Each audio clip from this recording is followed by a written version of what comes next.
This tutorial, we're going to be creating and positioning a plane in relation to our 3D object, the wall.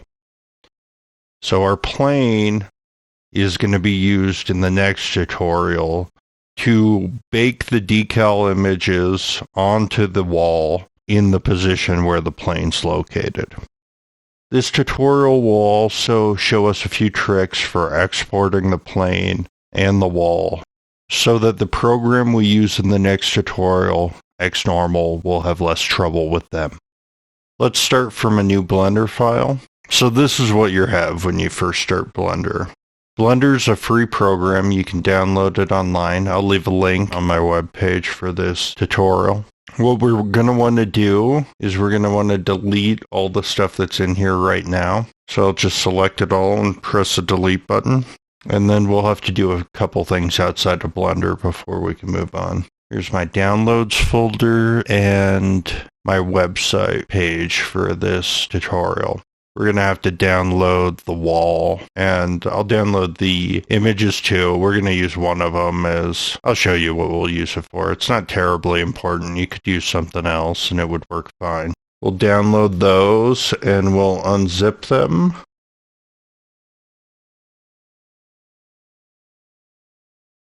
And then we should be able to import the wall. It's a wavefront OBJ file into our project. There we go. So let's talk a little bit about the layouts in Blender. We're going to use two different ones in this default one. The modeling, this tab up here, and the shading. So we'll start with the modeling. The difference between the modeling and the default is just that it gets rid of the timeline stuff at the bottom, which we don't need. So it cleans it up a little bit simpler. And then sometimes it changes from object mode to edit mode. Let's figure out where we want to position our decal. And then we can just write it down on paper. So click on it, press tab to go into edit mode. You can press tab to go back and forth between edit mode and object mode, or you can go up here to the top left and go into edit mode. And then where we are going to position it is this top section. We just want to center around the center of this top section. So there's different ways you can do this. We're going to look back up at the upper left where we can switch between edit mode and object mode. When you're in edit mode and you have something selected, you have these three buttons. The first one's for selecting vertices, the second one's for selecting edges, the third one's for selecting faces. We can get the position we want with any of these. First, let's press N to bring up our transform toolbar, which will tell us the median position of our selection. So we'll just go with faces. Select these two faces. To press Shift and select the second one, so you get them both.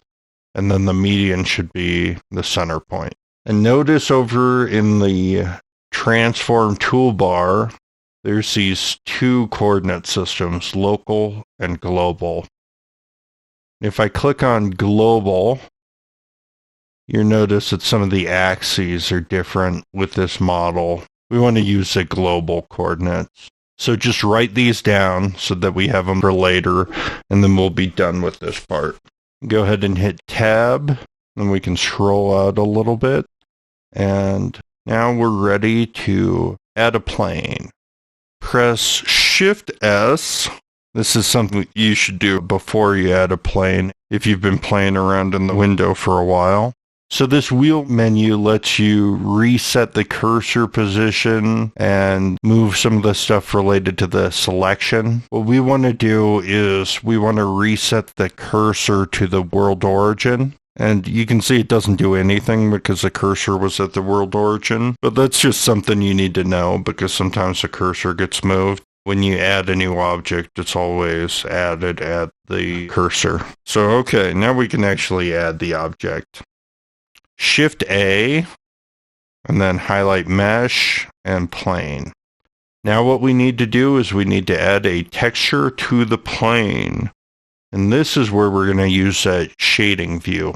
Okay, so go ahead and select that, the tab at the top for shading, and then make sure that the plane is selected. It'll be highlighted in yellow. And then at the bottom, we need to create a new material for this plane by pressing that new button. So we have these nodes now. And we're missing a node for the actual texture that we want to add to this. And we find that in our Explorer window on the upper left. We want to go to Downloads and the Vent Baked Images. The one I'm going to use is the Ambient Occlusion. So we're just adding this texture so we know which way this plane's oriented. And I think Ambient Occlusion's pretty good for getting a good look at this and seeing that the little grill tabs on this are pointed kind of to the left here. Once this image node is connected to the principal BSDF node, from the color of the image node to the base color input of the principal BSDF node, you can go just back to the modeling view.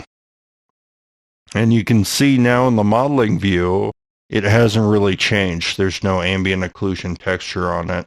And how you change that, you go up to the upper right, and you look at these settings for the way that it's shading what's viewed. And right now, the one selected is solid shading.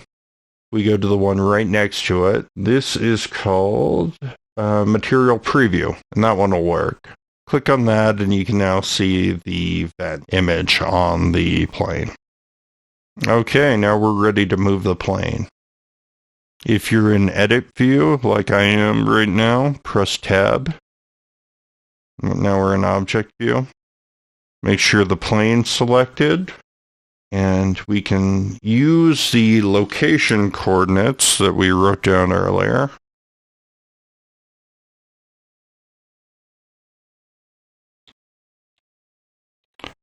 And then we need to rotate this. Scale it down a little bit.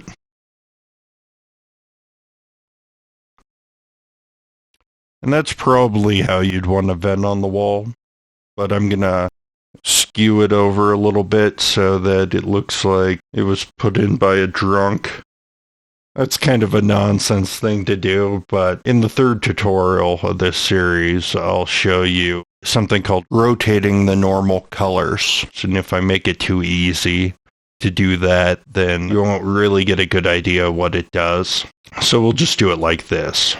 So this is what we wanted. We wanted this plane positioned on the object where we want our decals to bake into the object. There are 3 more things we need to do in the exporting process that ensure that the objects we create here in Blender will work well with the program we use for baking XNormal. And those are, we need to resize both these meshes to make them larger. We need to add a Triangulate Modifier, and we need to export them as FBX files rather than OBJ, which is the other really commonly used 3D object file type. So first, we resize these because the smallest dimension of the 3D object needs to be at least 2 meters in depth for XNormal to be able to utilize it. It'll throw an error if you don't have that. It doesn't have a problem with planes. If there's a dimension, say, that has no depth, but it does with the wall, which has this little lip that's only 0.25 meters in depth. So we're just going to scale everything in here up 100%. First of all, we need to apply the transform information on these two objects. So you do that by pressing Control A. Once you have the object you want selected, you press Control A and you select all transforms. So I did it with the plane, and now I'm going to do it with the wall. Apply all transforms. And now I can scale them, and I'm just going to do it in the transform toolbar. And I'll do it for this object too. Okay, let's scroll out so we can see this. Same thing, just bigger. Blender doesn't like rendering it much at this scale, but XNormal likes it a lot better. So the next thing, the Triangulate Modifier.